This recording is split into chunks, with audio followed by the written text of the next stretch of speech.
Est-ce que vous êtes toujours 100% motivé à travailler, motivé à avancer vers les objectifs que vous vous êtes vous-même fixés?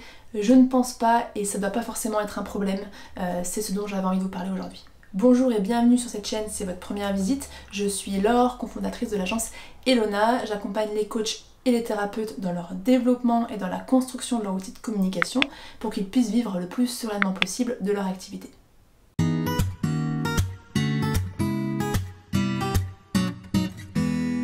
J'avais envie de vous faire cette courte vidéo sur la motivation car j'ai entendu une phrase récemment et c'est une idée que j'entends même régulièrement, quelque chose comme voilà, j'arrive pas à avancer dans mon projet, je n'arrive pas à aller au bout parce que je ne reste jamais suffisamment motivée. Et ce que cette personne impliquait dans cette phrase, c'est que sa réussite dépendait de sa motivation. Et donc s'il y a bien un message que je veux faire passer à travers cette vidéo, c'est que vous ne pouvez pas compter sur votre motivation pour réussir, pour atteindre vos objectifs. On a beau aimer notre travail, on a beau avoir plein d'envies, plein d'idées, d'être passionné par ce qu'on fait, on ne peut pas être toujours motivé. C'est normal et c'est pareil pour tout le monde. L'énergie, l'humeur, les émotions, tout ça, ça fluctue. C'est pas toujours en notre pouvoir, il faut vivre avec et c'est pas pour autant que tout doit s'arrêter. Il y a dans tout projet cette fameuse courbe de la motivation qui connaît des pics très hauts et qui connaît aussi des pics très bas et des chutes qui peuvent durer longtemps. La motivation elle peut se faire la malle pendant des semaines, pendant des mois. Je vous invite d'ailleurs à regarder sur Google si ça vous intéresse, il y a plein de courbes différentes. En général ce qu'on voit c'est que il y a un pic d'excitation au début du projet parce qu'on a plein d'idées, parce que c'est super. Et puis un pic d'excitation aussi, de motivation à la fin du projet parce qu'on arrive bientôt à la fin, c'est l'achèvement de ce pourquoi on a travaillé.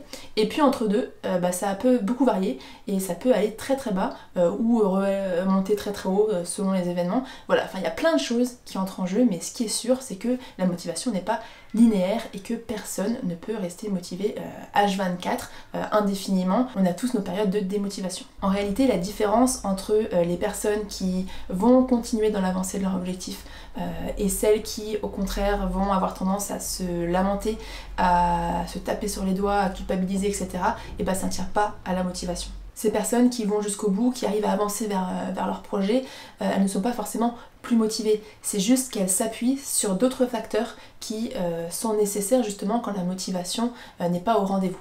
Et ces facteurs, il y en a plusieurs. Moi, je propose de vous en présenter 3-4 aujourd'hui. Le premier étant le plus important, c'est l'autodiscipline.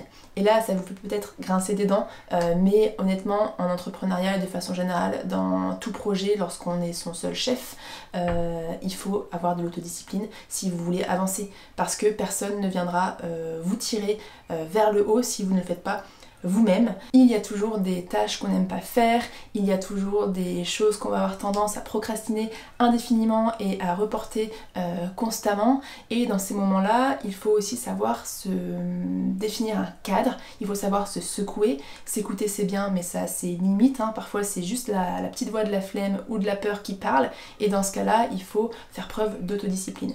Ça se travaille, ça se développe, c'est hyper utile dans tous les domaines de la vie, pas seulement dans votre vie professionnelle. Si vous avez, si vous faites du sport, si vous avez envie de développer une compétence, une nouvelle langue, peu importe, il va falloir de l'autodiscipline. Donc travailler l'autodiscipline, ça vous aidera beaucoup parce que vous aurez aussi développé de la méthode, de l'organisation, ce qui m'amène à mon deuxième point, méthode et organisation. Mettez-vous en place un process. Ayez des objectifs définis, sachez où vous allez, comment y aller, parce que l'autodiscipline, s'il n'y a pas de plan précis, ça marche pas. Si vous savez pas ce qu'il faut faire, si c'est très flou, si vous éparpillez, si vous faites un peu au feeling, c'est hyper dur en fait de faire preuve d'autodiscipline parce que on ne sait pas où concentrer notre énergie, où concentrer nos efforts, et donc effectivement c'est difficile de se concentrer et c'est difficile de rester dans le mouvement et d'avancer vers l'atteinte de cet objectif en question. Donc méthode, organisation, ayez un plan, soyez stratégique. Stratégie n'est pas un gros mot, c'est juste de fixer des objectifs pour savoir où vous allez et concentrer vos efforts en bon endroit. Voilà, là aussi c'est hyper important parce qu'une fois que vous avez ça, ça m'amène à mon troisième point. J'ai bien fait ça, j'ai déroulé. Vous allez pouvoir en fait avoir de nouvelles habitudes, mettre en place des habitudes, des automatismes, et c'est ces habitudes qui vont aussi prendre le relais. quand la motivation n'est pas là. Parce qu'une fois que c'est ancré, eh bien vous ne vous posez même plus la question, vous le faites automatiquement. C'est comme tenir une chaîne YouTube, c'est comme écrire un blog, c'est comme aller au sport 4 fois par semaine, etc.